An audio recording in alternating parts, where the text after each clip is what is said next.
Bro, I honestly can't get over this last story that we just talked about.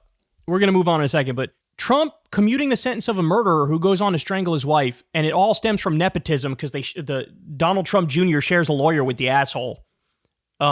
Like, this is how Trump is. This is how he acts. It's like, if it's me, if it's my family, if it's us, if it's the in-group, we get to do whatever the fuck we want, right? This is how we get a situation where Jared Kushner took $1 billion from Saudi Arabia, and Trump was like, I don't see a problem. That's fine. You don't see a problem?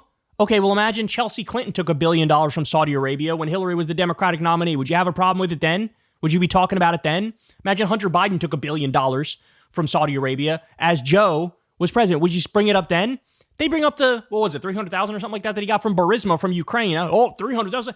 Jared Kushner got $1 billion fucking dollars. Oh my God. So anyway, the point is, if it's them, it's like, the rules don't apply to us. Shut the fuck up. That's how he thinks. That's how they think. And that's how you get in a position where you pardon a dude who's a murderer who goes on to strangle his wife. It's, oops. Turns out doing everything based off pure fucking nepotism is the dumbest thing in the world and exposes me as a pure hypocrite who has no principles. Anyway, so now that we got that out of the way, let's talk about the current money situation, because this is really, really interesting. House and Senate Republicans are starting to panic about a huge money gap with Democrats. GOP leaders on Capitol Hill are privately and publicly warning donors they need more money. Republicans are racing to plug a massive hole before it's too late. The leader of House Republicans' biggest super PAC told donors last month he needed $35 million more to compete with Democrats in the fall. Senate GOP campaign chair Steve Daines used his primetime speaking slot at the Republican convention to lament that massive spending from Democrats was keeping him awake at night. And his House GOP counterpart warned that their party's challengers trailed Democratic incumbents by a collective $37 million at the end of June.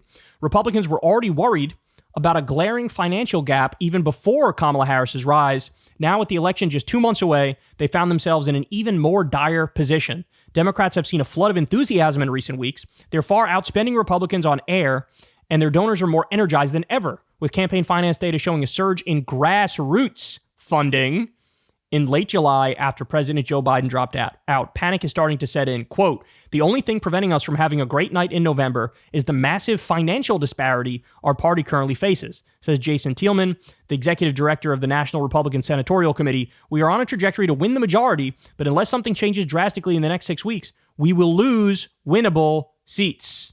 So they're pointing out very clearly massive enthusiasm now for Democrats. They've jumped Republicans in that metric, and now there's so much small dollar money coming in, small dollar donor money coming in, and they're crushing them by $37 million, bro. 37 million DZACs. God damn. So they're panicking. Now, by the way, here's a really important point, and honestly, this shows the difference between Kamala and Trump, one of many differences. Kamala Harris to transfer nearly $25 million to help down ballot Democratic candidates. The boost to the House, Senate, and state level candidates follows $540 million fundraising haul for the vice president over 6 weeks. So she's taking some of the money and saying, down ballot races. We need to win those. Let's do it. Okay, this is polar opposite of Donald Trump. Donald Trump set up like a fundraising thing with the RNC, like an agreement, and he basically just took the overwhelming majority of the money and left them fucking hanging. Trump shook down. Remember when he shook down his own supporters? He did the whole stop the steal thing and raised $250 million, and then poof, where'd the money go? They don't even know. People don't even know where the money went. They don't even know where the money went, bro.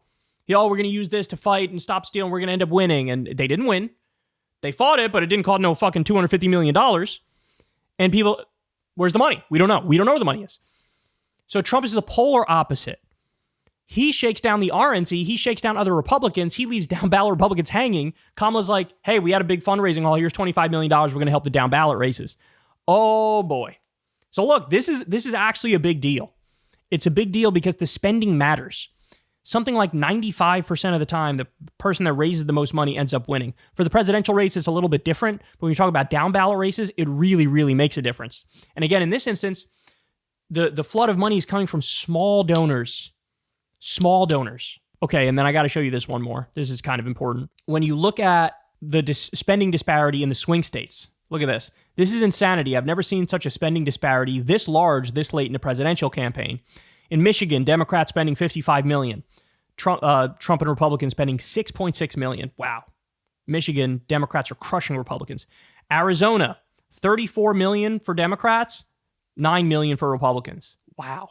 Wisconsin, 33 million for Democrats, 3.5 million for Republicans. North Carolina, 26 million for Democrats, 2.8 million for Republicans. Nevada, 19.5 million, 1.4 million for Republicans. Omaha, 7 million for Democrats, 0 for Republicans. And then here you have the reservations in presidential battleground states, as you can see here. Now, look, to be fair, this isn't the total picture for this reason. This person points out, Trump World didn't make early reservations for late TV, but they're buying tons of ads week by week. Look at present-day spending, not just reservations. And the other thing is, I think we're talking here about campaign versus PAC. So yes, the Trump campaign isn't spending a crazy amount, but they're making up a lot of that difference with super PAC spending. For those of you who don't know, the way super PACs work is they have to technically, legally be unaffiliated with the campaign, and there's like very few, if any, fundraising rules around the super PAC money. And so as long as there's no coordination between the campaign and the super PAC can act as basically like an arm of the campaign where they put out pro-Trump ads and pro-Republican ads, but they don't have to deal with icky campaign finance laws that remain that are a little bit of a pain in the ass when dealing with campaigns, right?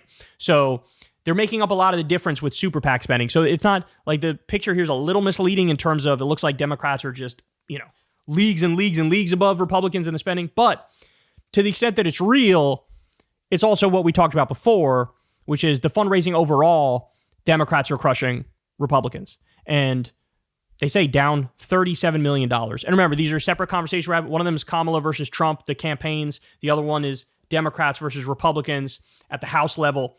So it's a little bit different, but the burst of enthusiasm has really made a difference in terms of money, and money really makes a difference in terms of winning or losing. And look, I would love it if that wasn't the case. I was a political science major in college, and I wrote my thesis on clean elections, the idea of we don't have private financing of elections. We have public financing of elections, and we have a real battle of ideas, to sound corny or cheesy. And this way, you don't have politicians representing the donors and the lobbyists and the moneyed interests. They represent the voters. And I would love for that to be the case. That is not the case right now. So we have a disgusting system where gobs of money pour in. But for the Democrats right now, they're crushing the Republicans. And a lot of that is due to a recent surge of small money. And we might be seeing the effects of that in some of the polling that's come out recently. So we'll see if it holds, but this is not good news for Republicans. Hey, y'all, do me a favor and like and subscribe. It helps out big time in the algorithm. Click the bell as well for notifications when videos drop, and watch that video on screen right now. You know you want to.